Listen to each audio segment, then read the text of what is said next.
My name is Paul Shelley, and welcome to TheAstroHistorian. This is a channel dedicated to exploring and explaining the lore of sci-fi and space universes and discussing their impact. Today we'll be talking about the most common Vanduul ship in the universe of Star Citizen, the Blade, and the history of how this enemy space fighter ended up as one of the most important tools of the UEE Navy. Before we can get into that, I'd like to thank y'all for your continued support.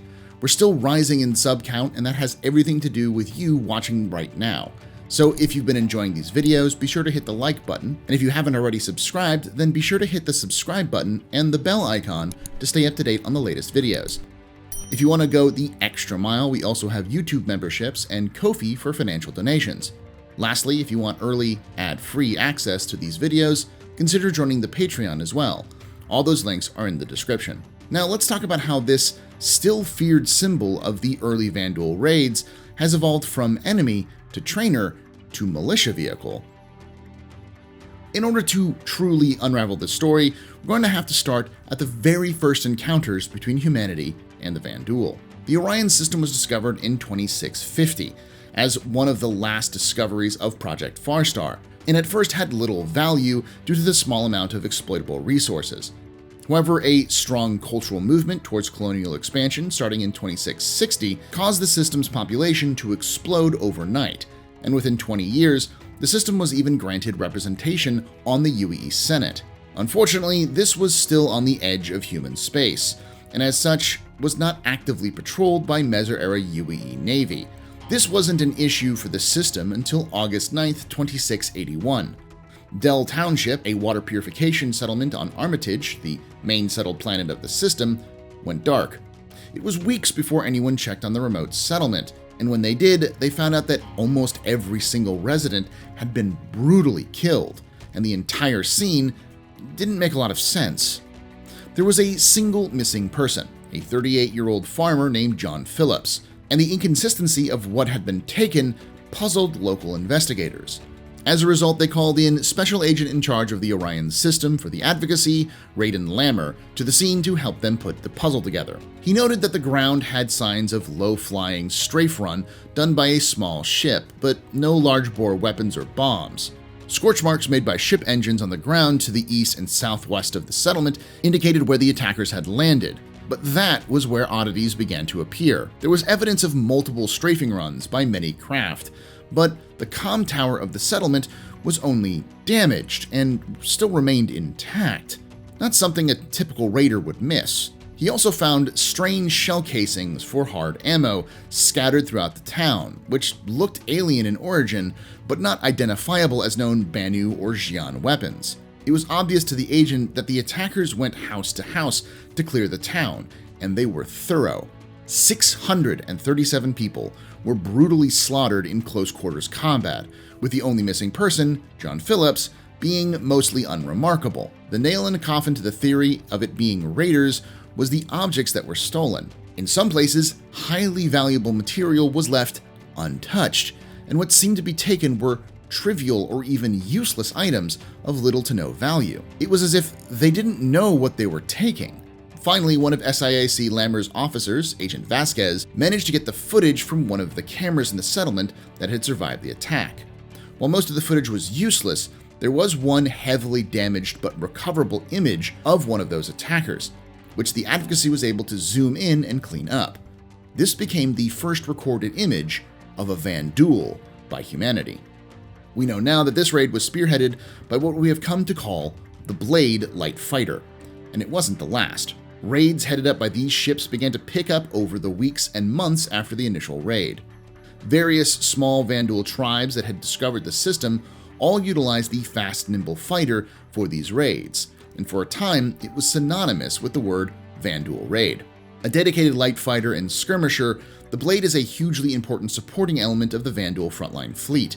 It measures in the length of 15.5 meters with a width of 20 meters and a height of 4.5 meters, and is piloted by an unusual laying down method compared to the traditional seat method used by humanity. The most notable feature of the Blade is its shifting wingspan, which cuts between streamlined travel mode and more expansive battle mode. When in travel mode, the blade lacks significant offensive punch, but improves its direct speed and maneuverability. When in attack mode, the pilot has access to 3 forward-firing gun positions and a pair of missile racks. While the battle for Orion dragged on, increasingly larger and more powerful Vanduul fighters and ships, like the now infamous Scythe, began to show up on the battlefields. However, despite this, the most common sight remained, and still remains, a flight of blades. These ships remain incredibly dangerous, as there are few human analog ships to match both the speed and maneuverability of the blade with similar cross-sections. This made training to fight them very difficult at first, but manageable. However, the UEE would lose the Battle of Orion due to the sudden reveal of the Vanduul kingship. This would result in the retrieval of downed Vanduul ships and their flight data being even harder to acquire. To add insult to injury, the Vanduul had already begun to update the blade, which has received several updates since first contact, and adding self-destruct devices so that the UEE was no longer able to capture the more intact ships. This made it harder and harder for UEE pilots to train against these terrifyingly nimble light fighters. It was partially this that was responsible for the long strings of defeats for over 200 years. It was then that an unlikely partnership would arise to give back the advantage to the UEE Navy. The Engstrom brothers had made quite the name for themselves by the 29th century.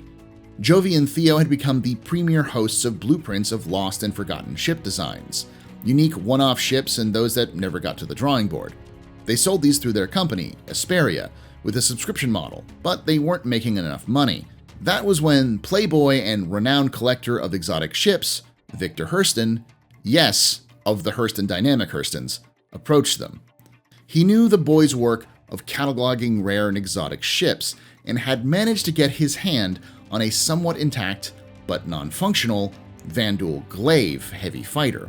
Victor wanted to get it up and running, and thought the two Terran-born prodigies could figure it out. While neither knew a thing about Vanduul ship design, nor could they read a single character of Vanduul, they agreed to give it a try. Thanks to their own instincts and expertise with exotic vehicles, they managed to get it working. The ship was shown off at IAE 2877, where Victor Hurston personally thanked Asperia for getting it up and running. Overnight, the company became a household name, and the UEE Navy came knocking at their door. Government engineers had never quite managed to figure out how to make what little intact Vanduul ships they did have work properly.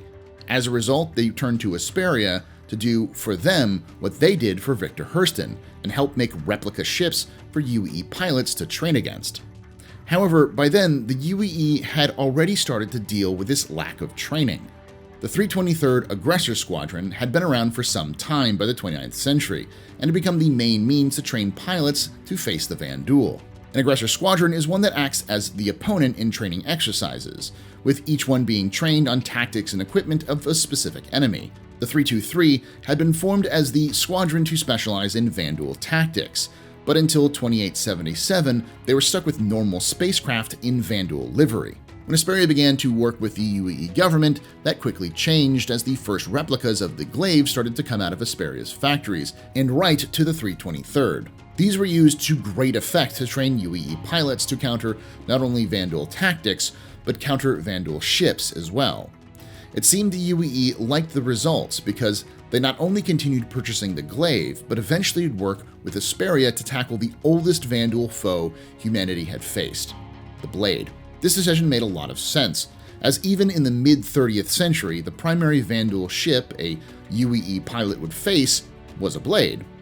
The most recent run was produced between 2930 and 2940, and this version was a faithful recreation specifically for the 323rd to train the latest generation of naval fighter pilots against. However, the deal that Asperia signed allowed them to replace these fighters with newer ones as they aged. Thus, over the decade that these Blade replicas were being made, many would be returned to the Asperia boneyards to simply sit. That would change after the attack on Aramis on October 10, 2945, and the declaration of war on the Vanduul by the UEE Senate. As part of this, the government passed the Militia Mobilization initiative, which allowed for many formerly classified ships to be sold to the public. After the Battle of Uriel, Asperia decided to toss their hat into the ring, as the same law that allowed the public to buy military surplus ships, like the Idris, allowed for the sale of their Vanduul Glaives and Blades, which were just sitting in the Asperia boneyards. As a result, for the first time, the general public has had the chance to fly these replica blades for the right price. This was publicly done in the name of a better frontier defense, hoping militias could use the battle-tested replicas to gain an edge on the attacking Vanduul. It's also very controversial, as these were nearly one-to-one recreations, and the fear of mix-ups between frontier defense forces and actual Vanduul attacks was warranted. In the end, the blade has had a long and winding history. It was and remains the main weapon used by the Vanduul against humanity. It is also a means to understand and overcome the Vanduul, and has recently become a weapon wielded by humans to counter its original designers. Today, there is very little evidence that this storied ship is in decline, and as a result will remain a confusing symbol of both fear and resistance for humanity. I'd like to thank you for watching, and I'd like to thank those on screen now for supporting the channel financially. If you want to throw in a few credits, think about becoming a member on YouTube, and if you want a bit more for your contributions, join the Patreons. Patreons get early, ad-free access to all videos. This includes exclusive early access to my long-running complete history of Star Citizen lore videos, whose 3 episodes are entirely available to the public right now. Check them out in the playlist in the top right to see what you're getting. Now, I want to hear your thoughts on the Vanduul blade and any other lore topics in the comments below. And as always, remember, ex historia ad astra.